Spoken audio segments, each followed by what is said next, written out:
28 கேசட்டுகள் தயாரிக்க சொல்லியிருக்கிறாராம் விஜய்க்கு பாடம் நடத்துவதற்கு. தூத்துக்குடியில் 13 பேரை ஊர்வலம் போன மக்களை சுட்டுக் கொண்டு விட்டார்கள் போலீஸ்காரர்கள். குற்ற வழக்கு தொடுங்கள் என்று சொல்லி அவர் விசாரணையில் திருப்பி சொன்னார். 5 ஆண்டுகள் ஸ்டாலின் எடுக்க மறுத்து விட்டார். ஆனால் இந்த 13 பேரும் உயிர் வாழ்வதற்கான உரிமை அவர்களுக்கு வழங்கப்படவில்லை. அதற்கான தண்டனையை இந்த அரசு எடுக்காது என்று சொன்னால்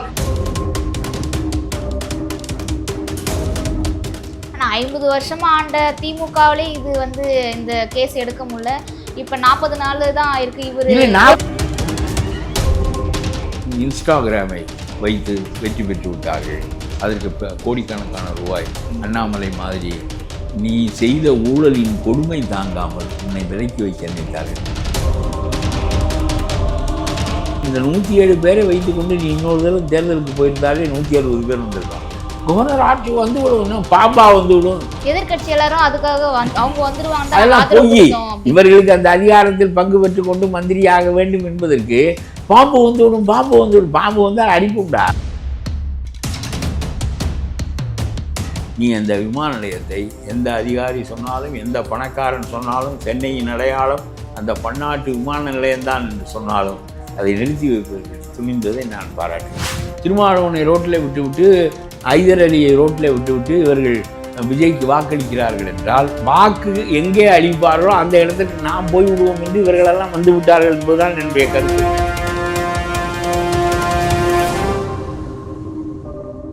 ஆர்பி உதயகுமார் அவரும் ஒரு பதவி விட்டுருக்காரு.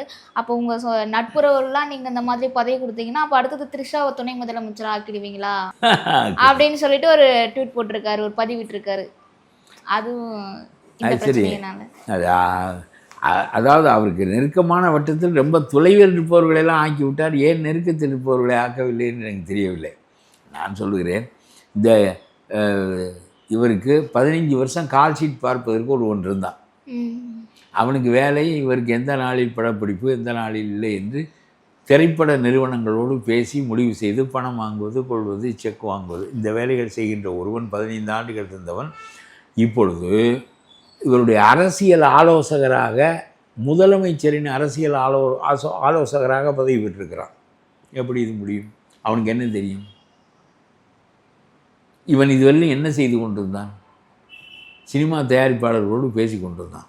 அவனுக்கு நாட்டை வழிநடத்துவதற்கு, முதலமைச்சருக்கு யோசனை சொல்வதற்கு அவனுக்கு என்ன தெரியும்? இப்போ வேண்டியவனை எல்லாம் கூட்டி கொண்டு வந்து டச்சப் உமன், மேக்கப் மேன், அப்புறம் இந்த கால் ஷீட் பார்க்குற ப்ரைவேட் செக்ரட்டரி, அவ்வளவு பேரும் பெரிய பெரிய பதவிகளில் அமர்த்தப்பட்டிருக்கிறார்கள். ஆகவே தனக்கும் எதுவும் தெரியாது, தனக்கு ஆலோசனை சொல்வதற்காக நியமிக்கப்பட்டிருப்பவர்களுக்கும் எதுவும் தெரியாது. ஏறத்தாழ தலைமைச் செயலாளர் தான் இந்த அரசாங்கத்தை நடத்தி கொண்டிருக்கிறார்.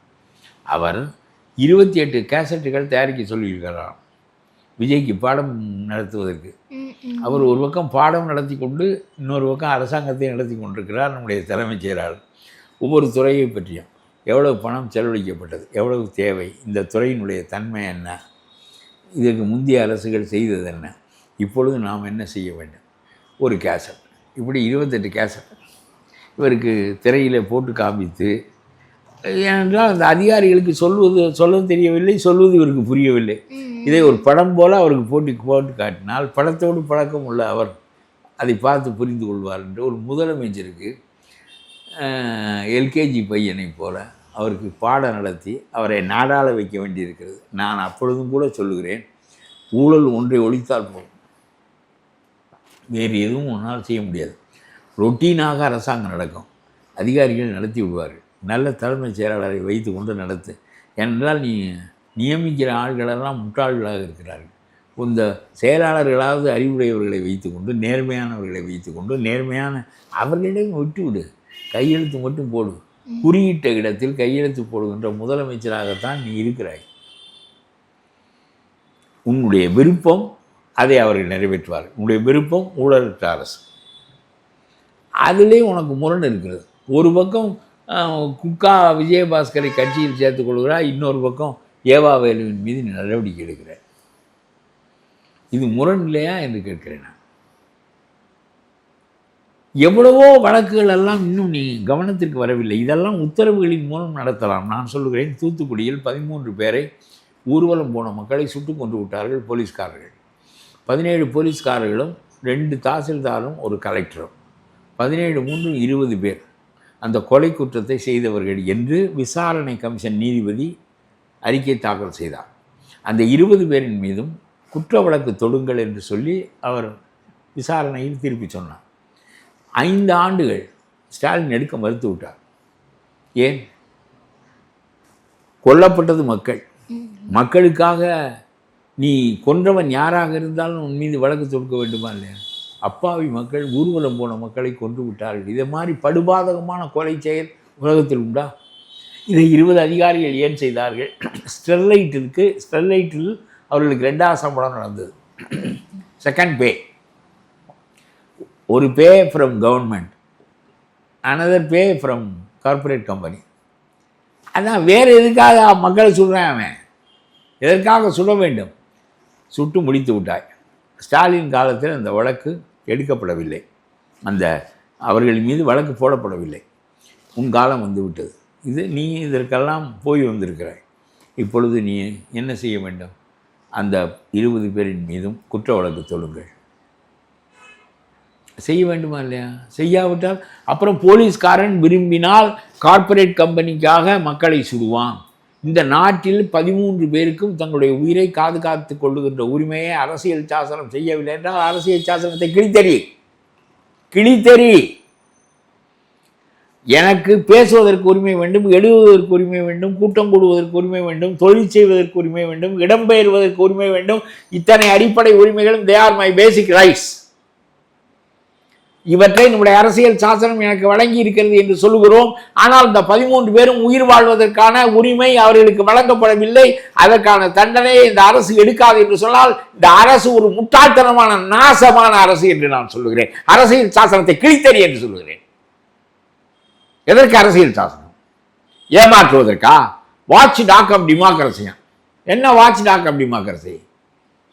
அந்த 13 உயிர்களும் துடி செத்தனவே அவர்கள் செய்த குற்றம் என்ன? எங்களுடைய நுரையீரல் நாசமாகிறது, இந்த கம்பெனியை இந்த இடத்தை விட்டு தூக்குங்கள் என்று சொன்னால் அந்த முதலாளிக்கு சார்பாக இவர்கள் சொல்வார்கள். அயோக்கியர்கள், கொலைகாரர்கள். அவனெல்லாம் உடுப்பு மாட்டிக்கொண்டு நம்முடைய போலீஸ் துறையில் இருக்கிறான். டிஜிபிக்கு அது கண் தெரியவில்லை. முதலமைச்சர் அல்லவா இதை செய்ய வேண்டும். நாட்டில் இருக்க எதிர்க்கட்சி எவனுமே பேசுவதில்லையே. ஏன் நீ வழக்கெடுக்கவில்லை? ஏன் அவனை நீ குற்றவாளி கூண்டில் நிறுத்தவில்லை என்று கேட்பதில்லையே. என்னை போல சில பேர் தானே கதறி கொண்டிருக்கிறார்கள். இது என்ன நியாயம்? ஆகவே எந்த ஒன்றும் சும்மா பொலிட்டிக்கலி மோட்டிவேட்டட் என்று நீ ஏவா வேலு போன்ற வழக்குகளை நீ எடுப்பதை கருதுவார்களே தவிர, விஜயபாஸ்கரை கைது செய்து உள்ளே வைக்காமல் குட்கா விஜயபாஸ்கரை, ஏவா வேலுவை கைது செய்வது பொலிட்டிக்கலி மோட்டிவேட்டட் தான். எந்த ஒன்றிலும் ஒரு நியாயமும் இல்லை. உங்களுக்கு அதற்கான அறிவும் இல்லை. அதற்கான பழக்கங்களில் நீங்கள் 40 வருஷமாக வளர்ந்ததும் இல்லை. நேர்மை, இன்டெகிரிட்டி, கன்விக்ஷன், இது பிறப்புக்கு இப்படி ஒரு நோக்கம் இருக்கிறது. பிறப்பு என்பது சாப்பிடுவது, தூங்குவது, பெண்ணோடு துயில்வது, பிறகு பெரும் சம்பளம் வாங்குவது, பெருமை பெறுவது என்பதல்ல வாழ்க்கை. அது நாகரிகமான சமூகத்தில் மனித வாழ்க்கைக்கு ஆழமான பொருள் உண்டு.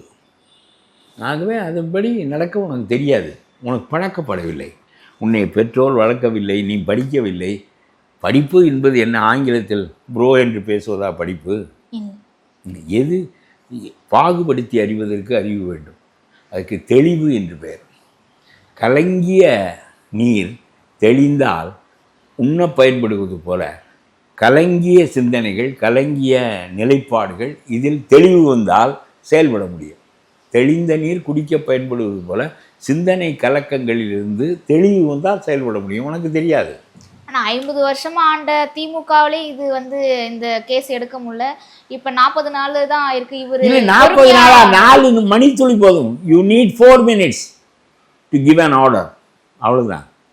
டிஜிபியை கூப்பிட்டு அந்த தப்பு செய்த 19 பேரையும் நீதி விசாரணை கமிஷன் நீதிபதியினுடைய உத்தரவுப்படி அவர்களை உடுப்பை கழட்டி அவர்களை நீதிமன்றத்தில் நிறுத்துங்கள்.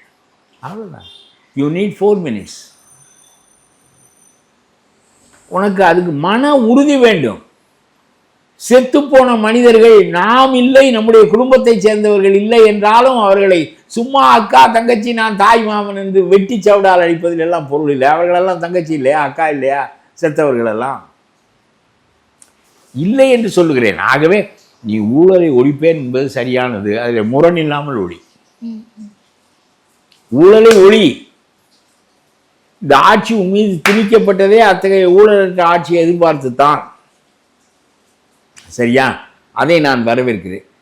நீ 5 ஆண்டுகளுக்காள் 50 ஆண்டுகளுக்காள் நெறியாக நெறி சார்ந்து முறையாக ஆள முடியும் என்றால் நீ ஆள வேண்டும் என்று நான் விரும்புகிறேன். ஸ்டாலினுடைய ஆட்சி பெரிய கொடூரமான கொள்ளை கூட்ட ஆட்சி. அவர்களுக்கு இன்றைக்கு வரையிலும் நல்லது கெட்டது புரியவில்லை. அவர்களுக்கு நல்லது கெட்டது புரியவில்லை. என்ன சொல்லுகிறார்கள் என்றால், பூத் ஏஜென்ட் இல்லாமல் எப்படி ஜெயித்தான், அந்த இன்ஸ்டாகிராமை வைத்து வெற்றி பெற்று விட்டார்கள், அதற்கு கோடிக்கணக்கான ரூபாய் அண்ணாமலை மாதிரி ஆதவ் அர்ஜுனாவும் பெரிய டீம் ஏற்பாடு செய்து செய்தியை திரும்ப திரும்ப சொல்லி அவர்களுக்கு கருத்தேற்றம் செய்து வெற்றி பெற்றுவிட்டார். இதெல்லாம் நான் சொல்லுகிறேன், நீ செய்த ஊழலின் கொடுமை தாங்காமல் உன்னை விலக்கி வைக்க நினைத்தார்கள். அவ்வளோதெல்லாம் சொன்னதற்கு அதெல்லாம் மற்றதெல்லாம் செய்திருந்தாலும் இந்த வெற்றி விஜய்க்கு வந்திருக்கும், செய்யாவிட்டாலும் இந்த வெற்றி விஜய்க்கு வந்திருக்கும். அவர் எங்கே போனார், எங்கே பேசினார், அதுவாக வந்து அவரை யானை போட்ட மாலை, அது மக்கள் போட்ட மாலை. உங்களுடைய தகுதியை பற்றி கருதாமல் போட்டார்கள். தகுதி உடையவனாக ஆக்கிக்கொள், நேர்மையாக நாணயமாக முறையாக ஆட்சி செய், பாகுபாடு இல்லாமல் ஆட்சி செய்.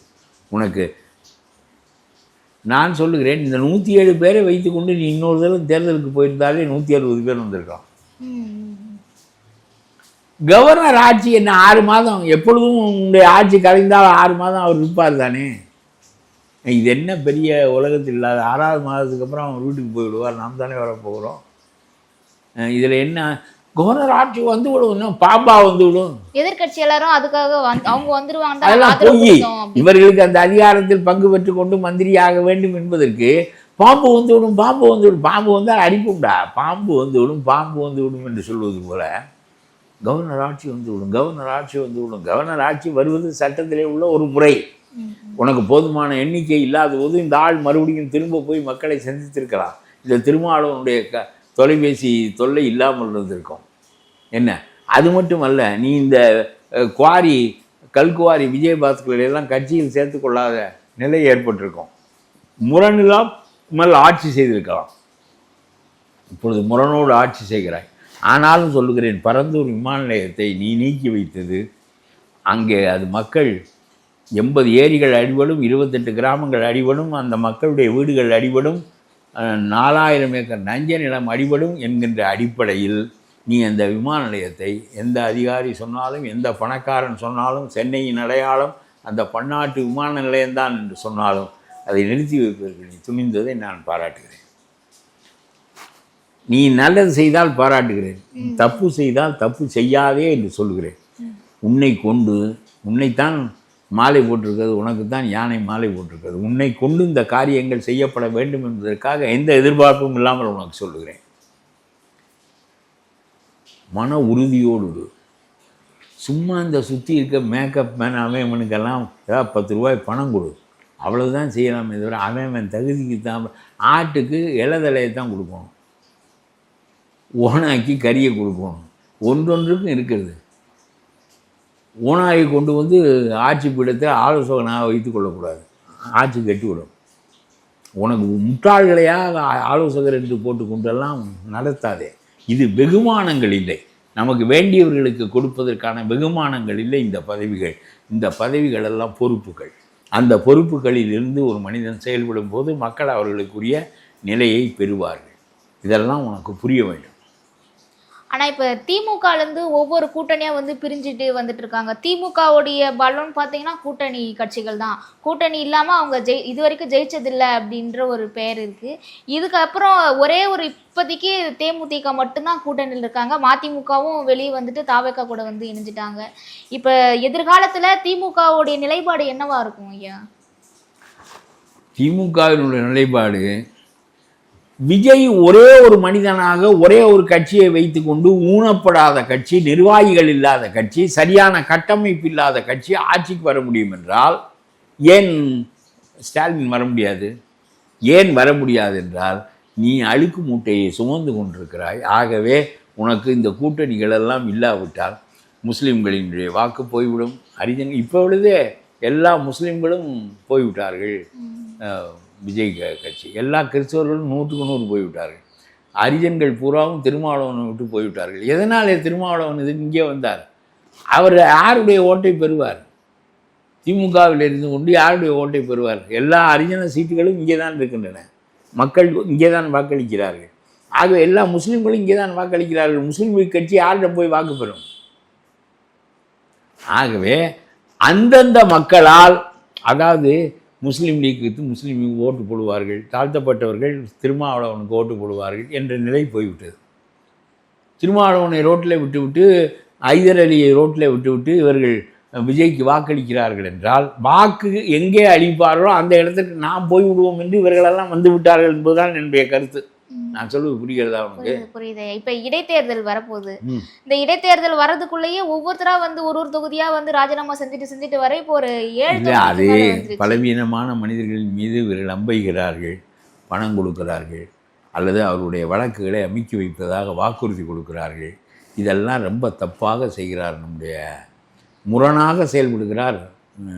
அவருக்கு ஒரு ஊழலற்ற ஆட்சியை தர வேண்டும் என்பதில் அவருக்குள்ள உறுதிப்பாடு குறித்து எனக்கு அவநம்பிக்கை இருக்கிறது. ஏனென்றால் அவருக்கு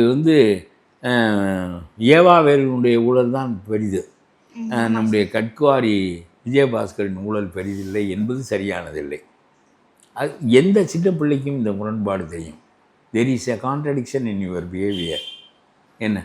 ஆகவே இதெல்லாம் ஒழுங்குபடுத்திக்கொள். சொல்வதற்கு அறிவுள்ள மனிதர்கள் இருந்தால் சொல்லுவேன். மேக்கப் மேனை கொண்டு போய் ஆலோசனை வைத்து கொண்டா என்ன சொல்லுவேன்? அவன் எதிர்கட்சி சொன்னது என்பதற்காக கேட்டுக்கொண்டு உதயநிதிக்கும் தெரியாது. நம்முடைய நாட்டுக்கு எப்படி நமக்கு ஒரு வாய்ப்பை பார். முதலமைச்சரும் பார்த்து படிக்கிறவர், எதிர்கட்சி தலைவரும் பார்த்து படிக்கிறவர். பார்த்து படிக்கிறவர்கள் என்றால் என்ன பொருள் என்றால் செய்திகளை ஆழமாக ஆராய்ந்து சிந்தித்து தான் முடிவெடுத்து பிறகு ஒருவன் எழுதி கொடுத்து படித்தால் பரவாயில்லை. இவர்கள் அவன்தான் சிந்திக்கின்றவன், எழுதி கொடுக்கின்றவன் தான் சிந்திக்கின்றவன். இவர்கள் பார்த்து படிக்கிறவர்கள். இவர்கள் கையில் பொறுப்பு, இவர்கள் கையில் அதிகாரம். முதலமைச்சரும் அப்படித்தான், நம்முடைய எதிர்கட்சி தலைவரும் அப்படித்தான். ரொம்ப வீழ்ச்சியான நிலைமை தான். ஆனாலும் சொல்லுகிறேன், 50 ஆண்டு ஊழலுக்கு ஒரு முற்றுப்புள்ளியை உன்னால் வைக்க முடியும் என்றால் நீ வைக்க வேண்டும், முரண் இல்லாமல் வைக்க வேண்டும். எந்த அயோக்கியனையும் ஒரே தட்டில் வைத்து தண்டிக்க வேண்டும். நீ முதல்ல தூத்துக்குடி அதிகாரிகள் எல்லாம் தண்டி இந்த மாதிரி இந்த 40 அடி சாலையை 30 அடி சாலையாக போட்டு 100 கிலோமீட்டர் தூரத்திற்கு பணத்தை எடுத்து சீஃப் இன்ஜினியர் கையெழுத்து போட்டு மந்திரி கையெழுத்து போட்டதை சான்றுகளோடு புலனாய்வுத்துறை கண்டறிந்து சொன்னது. அந்த வழக்கை நம்முடைய ஸ்டாலின் போடாதது நமக்கு புரிகிறது. நீ போடு அந்த சீஃப் இன்ஜினியரை கொண்டு வந்து நிறுத்து. ஏண்டா கையெழுத்து போட்டாய்? 40 அடியை 30 அடி சாலையை 40 அடி சாலை என்று கையெழுத்து போட்டு எதற்காக காசோலை கொடுத்தாய்? கேடு.